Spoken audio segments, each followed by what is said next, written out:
Welcome to Speak Out. I'm Sandy Galef, a member of the New York State Assembly, representing parts of northern Westchester and parts of Putnam County. And today we're going to be talking about women in government. When I started to think about my 90th Assembly district that I represent, I realized over the last few years, and particularly after November 2011, that there are a number of women that are heading our government or leading our government in my district. And so I have two very special people here with me today. And one is Mary Foster, who's the mayor of the city of Peekskill. Well, welcome, Mary. Thank you. Glad to be here. And Catherine Borgia, who is the former supervisor of the town of Austin, but now a Westchester County legislator representing a lot of the area that I represent in the Assembly. So I just, I think it's so exciting that women have been so successful in the 90th Assembly District, and I don't know why that all happened, but it's great. Mm-hmm. And I just wondered if you, as you campaigned or you spoke with people, or is there an advantage being a woman when you run for these offices? I don't know, Mary. Did you've been in office now for you're in your third term, right? So I've been mayor for 4 years, on the council for 2 years, and I've really never thought about it when I was running for office the first time back in 2005, whether there was an advantage or a disadvantage to being a woman. Spent my career in the business world, and you made sure the playing field was equal for everybody, and you really didn't think about it really beyond that. But I have noticed of late that a lot of the supervisors in Westchester County, especially in the northern part of Westchester County, and a little bit in Putnam, but more in Westchester County, our legislators or people representing us at the federal level are more and more women. So, don't know why, but I think it's great. Right, it certainly is. Catherine, well, it's interesting because there are now 7 women on the Westchester County Board, which I think is a record high, 7 out of 17. So, watch out.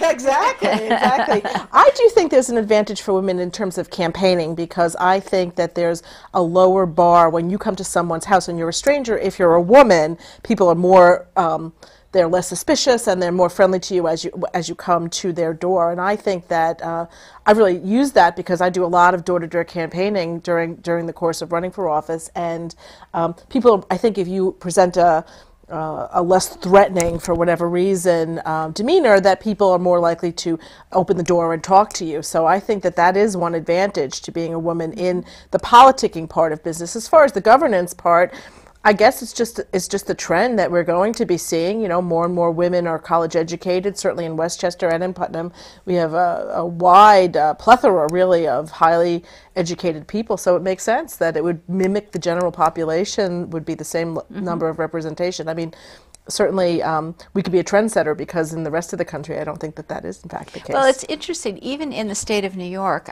we had about 26% of the Assembly and Senate were women, but we have lost in the last year. We've lost a lot of women. Many of them have actually gone to work for the governor as commissioner, like Roanne DeStito, who's Commissioner of General Services. I mean, that was a wonderful opportunity for her, but that was another person that we lost, and then some back to New York City.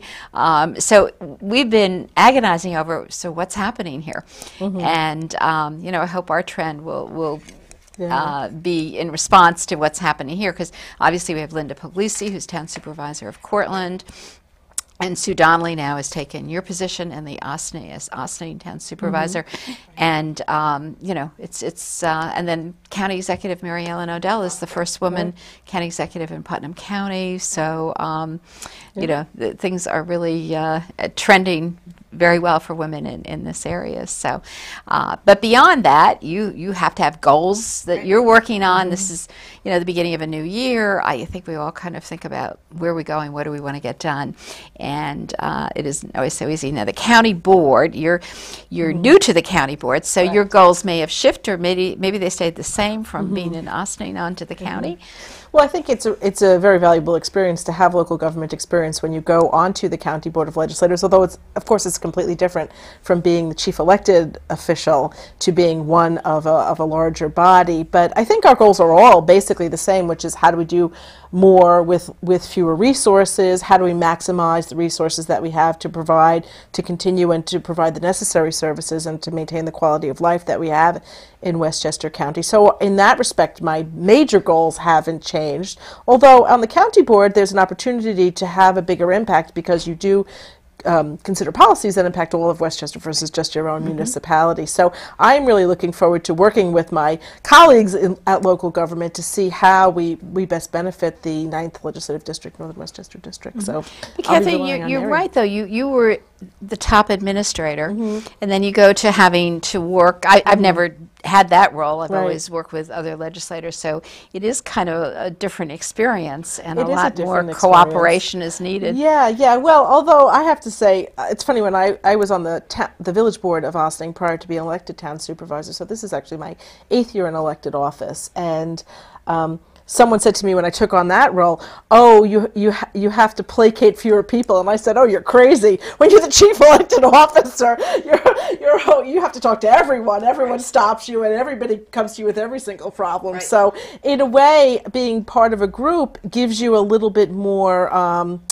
You have partners that you can sort of bounce ideas off of. You're not in the hot seat the way Mary's in the hot seat. Right. Yes. Oh, but we're more than happy to pull lots of people into that. Because we do have a lot of goals in Peekskill.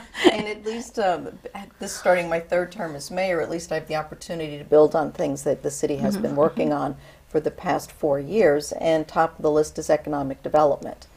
4 years ago, we started the whole trend of doing more with less. And that's helped us, keep our taxes curtailed. Actually allowed us to do a tax cut 2 years ago. But right now, if you can't grow business and you can't grow revenue, you just can't sustain operations by continuing to cut, because your residents do expect services. And so you get to the point where you need to have the revenues to provide the basic services people believe they're paying taxes for. And it's hard. I mean, we watch it, we're just talking today about mortgage tax revenues and the hidden issues that people don't think about when banks don't lend money. You now have houses selling, but because prices are depressed, more of it is a cash price. Some of them are cash deals. You have a lot more sellers holding notes. So you're not going through the banks, you're not getting the mortgages, so you're not getting the mortgage tax revenues. And we get more and more calls about that because the city did implement a transfer tax a year ago to help provide a funding stream for a central firehouse. So we get calls from people who are buying and selling and wanting to know whether the transfer tax applies even if a mortgage tax doesn't. And we're like, yes, it does. That's how the legislation works. But what you're realizing is we thought we'd hit the bottom on mortgage tax revenues last year. Oh, it's even down. It's further. even down. 2011 is worse than 10, and chances are 2012 will even be worse than 2011. And so, and that for many cities and communities was a funding stream that didn't burden your taxpayers. So you go in 5 years from having over $1 million in mortgage tax revenues to now probably about 300,000. And so it's a huge shift of what you need to do to cut expenses. So for us, it's all about economic development. We have 2 industrial parks that we have been working on, bringing in partners to get them developed. We have identified projects that we'd been working on along the whole waterfront that are both trailways, park amenities, docks, a visitor center, the Lincoln Plaza, to continue development through there. And we've put strategies together or initiatives together to help guide the economic development. So we finished our retail recruitment strategy. We have a tourism strategy that will guide how we look at development along the waterfront that both drives economic development but also improves the quality of life for our residents. We just today got our Wi-Fi, our city Wi-Fi completed. The contractor stuck his head in, said, they're doing the live tests today, and then can come back and talk to us about what the city can do with the excess capacity in the Wi-Fi. But it's meant to not only support city operations, but to also help spur economic development, but also help partner with the school district. for some of their wireless needs. So that took a while to do. It was money we got from Senator Schumer, and it needed to go through the whole appropriation process. But those kind of grants become incredibly important when you look at economic development, because local municipalities can't do it alone. Route 6, one of our most important corridors, is going to see a lot of activity this year. The county will be paving it at some point this year. I know they're working on their plans. We've put together a number of improvement plans along that whole route, some of which was funded by Congressman Hall.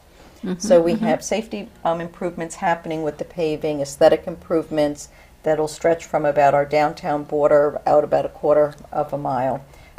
Make it more pedestrian friendly so people can actually cross the street from the condominiums on one side to shopping on the other side of the street without feeling like you take your life in your hands. Our firehouse will start to get constructed this year, and that's right along the central firehouse, right along the Route 6 corridor. So for us, it's all about how we continue to move those plans forward and trying to find as much support from the state, federal government, and county to support that.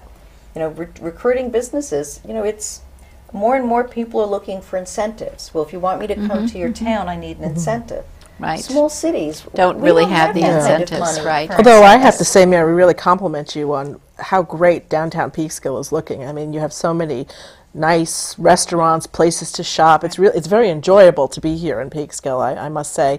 I took my friends from Dutchess County to the Birdsall House the other night, and they really enjoyed that. So it is great. But I think you touch on a very important point, which is that these tough economic times really force you to be creative, and it gives you opportunities that you might not have when things are more flush and people are not as willing to change things. And just the idea of partnering with the school district, this is something that I talked with Sandy about a lot. How can municipalities, county, state, school districts all work together so that we are all more efficient and we can focus on our core missions? So I think that's happening, and I would assume, you know, that Catherine did a great job with consolidating services, both in the area of police and with the judicial system, the courts in Austin and Austin. Now, on the county level, you know, can you take that mission and try to get more things accomplished on the county level? I guess that's a challenge, because I don't view the county as having done that much in that area. I could be totally wrong, but I don't view a lot. I think you're right in that it's not so much been I think a lot of this has come from the municipalities up, but the county can certainly be a partner in all of these efforts. One of the biggest advantages that the county has is the bully pulpit. Promoting things that are happening, suggesting, facilitating the sharing of resources between municipalities or between the county and municipalities, like the police contract with the town of Austin, which did wind up saving close to $1 million for the Austin taxpayers. So I think it's really just a question of all of us being a little bit more open to doing things in a different way and finding the opportunities where they do exist, and they do exist.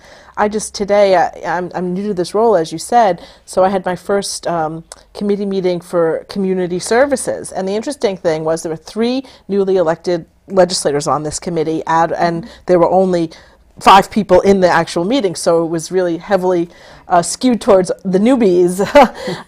And every idea that someone came up with was something that the county already had some level of involvement in, but we didn't know that. So one of the things I think that's very important at the county level is just to make people aware of the programs and services that are available, or if you have 2 programs that are doing similar things, what's a way for them to work together to increase their efficiencies and to reach a broader audience. So I feel sort of excited about, I mean, we're all obviously struggling with the economies of things, but I also think it really provides an opportunity to find creative ways to make things work better. And then when the economy does recover, we'll be in an even better place. Like you said, you know, the work that you had done in prior years put you in an enviable place when you really had to make cuts. So Mary, you spoke too about fire services, and that's a consolidation in a different way. And tell us a little bit about what your plans are there.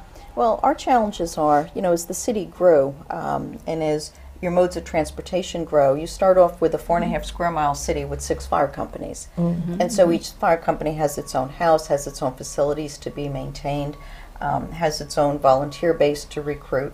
And Peekskill, even though we're a city, we are a mixed fire department, some paid, some not paid. And so we very much need the volunteers that are part of the fire department. And there is a sense of ownership around some of the buildings that had been in the city, but there isn't the money to maintain 6 separate buildings. And over the decades, fire equipment changes. So you now have fire equipment that's too big and heavy for the firehouses. Right, doesn't not high enough. You know, where it barely fits in. You can't close the door. You don't provide a very safe environment for the paid firemen who were with the apparatus in the evening, etc. So for many years, the city was studying the issue, and 5 years ago, we had an architect come in and start designing a firehouse. And when I became mayor, we brought a consultant in to actually look at the proper placement for the firehouse. Where is the most central location where we don't diminish response times, but might even improve response times. But as importantly, a facility that will accommodate our training. Because even though we talk about shared services and our volunteers can go down to Valhalla for training, they're volunteers. They're doing that on their personal time. They're not doing it on their paid time. Or you can go someplace up north to get training as well. So a lot of what we're trying to do is make a much more self-contained, modern fire station that's historically designed, since it is in the historic district downtown. The location was worked on by the consultants in terms of what is the best location for response times. And our challenge becomes, you'll move all the companies, except for one, into the central fire station. We then can sell off the other properties that we have. But what we experience with firefighting is the same thing you'll experience with the volunteer ambulance companies and with the paramedic services, because, and we do share paramedic services with Cortland, so it's the Cortland Peekskill Regional Paramedics. But you can get paramedics to the scene of a problem, but you can't get an ambulance because your ambulances are driven by volunteers. So we have all moved a little bit to having at least a paid ambulance driver so that at least you can be sure to get one. Fire personnel, our paid fire personnel, are also our EMTs and our paramedics, so many times they're showing up at the scene of something with either a fly car or fire apparatus, depending on whatever is available, to get them there. So being centrally located is important, but also being able to accommodate other emergency services will become important as well. So our Office of Emergency Management will also move into the fire station. It will have all the technology and equipment it needs. Challenges when you compete for fire grants. I mean, it's $13 million to build a fire station, a central fire station, to house 6 companies and other equipment. No one gives out grants for that. You can't even get interest-free money for that because it's, you know, you're not rural, you're not in farmland where people are saying you're really depressed. You're competing against communities that really have virtually no money. I know the fire department always looks to upgrade apparatus. Unless somebody's going to help, you know, you do that, that's really, it's hard. We have upgraded apparatus the last several years. I think we have 3 that are relatively new, kind of come on board in the last 8 years. And, you know, you're talking about $500,000 pieces of equipment. So you're going to have to spend money in order to actually save money. And until you can sell the other properties, which I guess gets on your economic development plan. Well, it plan. does. And so what we did is we put the funding for the firehouse in place up front so that the transfer tax was the main funding vehicle. And we'd implemented 2 1% tax increases, property tax increases, so that there would be a funding stream. But then you're looking to reduce expenses and have a much more efficient fire operation, but also a modern firefighting operation where you can continue to recruit volunteers. And that becomes a challenge. Most communities that have volunteers, you couldn't afford the tax rate increase if you had to go to a pure paid fire department. The same would be true of ambulance services. And so, and maybe this is more in the northern part of the county where we operate like this, but hybrid, and it's challenging. So when you talk about shared services, you know, we're not sort of paying for certain services to begin with. Right. And I see a lot more ability between villages and town to consolidate and share services than between the structures of cities and villages, or cities That's true. Right. Yeah, and you have towns. different- It's a yeah. real It's a real it's Yeah. a real challenge. Well, Catherine, when you, as town supervisor in Ossining, did the coordination with the police and so on, there were a lot of savings there, and there's savings coming with the courts. Right. And you were able, thinking about the tax cap. So you both had to deal with the state new law about the tax cap of 2%. And I think those savings, were they not helpful with the tax cap, or other things came into play too? I mean, just the timeline of how things happened, we were able to have a tax cut, a fairly significant tax cut, the year that we did the police contract with Westchester County. The court consolidation was interesting because we had a town court and 2 village courts within the town of Ossining. The village of Briarcliff has their own court, and the village of Ossining had their own court. The village of Ossining was the court that dissolved, so that money to pay for the services provided by the village court actually came into the town budget. So that required actually an increase of expenses on the town budget side, and the village was able to achieve that savings. But the reality is, you do these things not only for the immediate short-term budget. You do these things because you know that they're going to provide greater efficiencies, greater services. We know that in the long run, one court is going to be more efficient and cheaper than running 2 courts with the exact same jurisdictional reach. So that's why it really made perfect sense for us. I think the challenge of the tax cap is twofold. One, it does force you into a hard look of your operations, but for many municipalities, especially here in Westchester, we've been doing that. We've been doing that for a long time, and there does come to a point where you can't cut any deeper without really having an impact on quality of life. That's what I was talking about before when I said it requires you to do things a little bit differently. I think a perfect example is the hybrid professional volunteer that we have in our now regional EMT district in Ossining and part of Newcastle, and now covering Croton.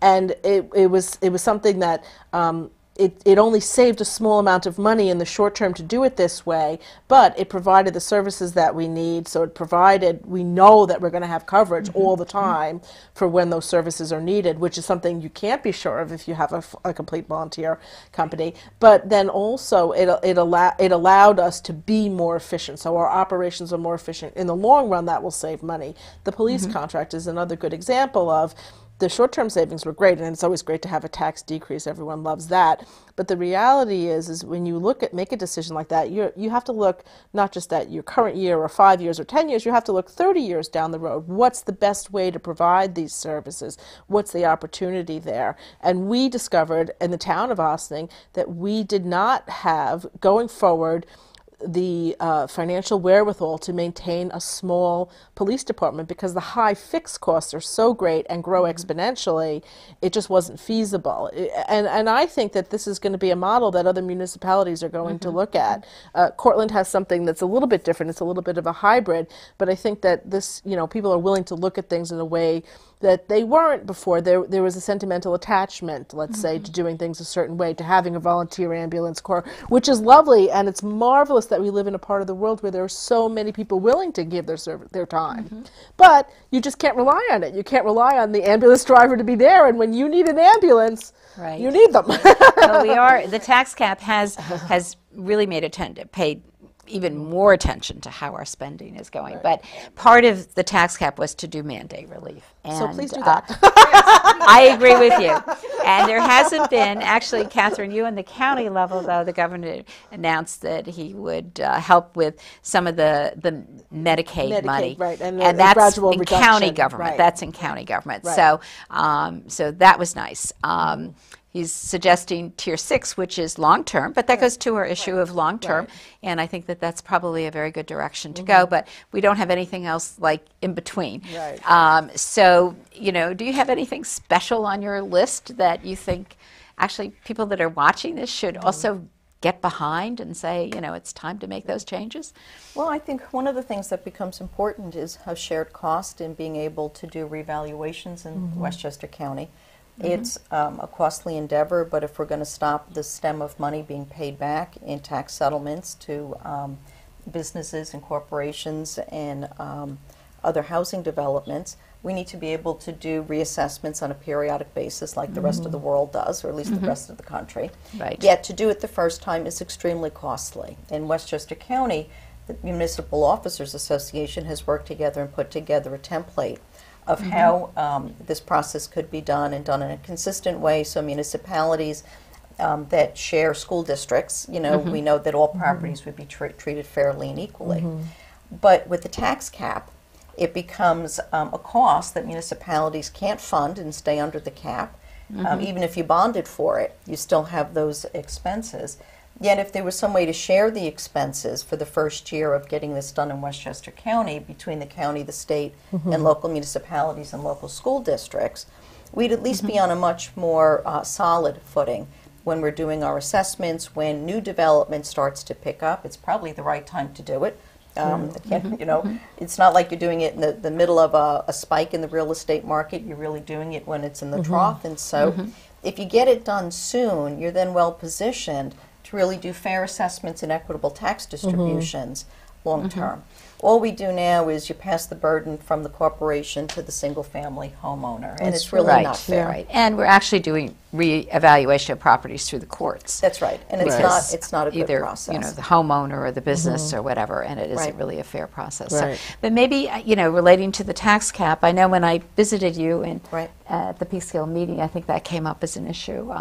And could there be an exemption for a community to do reassessment? The difficulty is the majority of communities, counties in the state do it. I know. And Westchester and Suffolk, I think. Westchester and Suffolk are the two culprits. Right. Nassau had to do it by court order, but they've been going through their whole issues. They have a countywide assessment, and it's they've had their struggles. Right. But so I don't know whether they would exempt just the two counties that have we need a little late in this process. We need some incentive to to get to where we need to be. I think that's right. And then I think the other thing is the growth in the pension cost obligations that's passed on to the municipalities. In New Jersey, the tax cap does exempt some of those costs more than we exempt here in New York, and that might be another thing that really helps, because one of the things that municipalities look at is what's going to be the increase in growth, and therefore what do we need to take away to make up for that increase. We could keep talking. We could. We could, and we did. So I want to thank both Mary and Catherine very much for being here this evening, and keep up your good work. And may all the people that have been watching, if they have any special ideas, call any of us with their input, because that's what governing is all about, is representing the public. So I want to thank you so much for watching. Have a good evening. Thanks.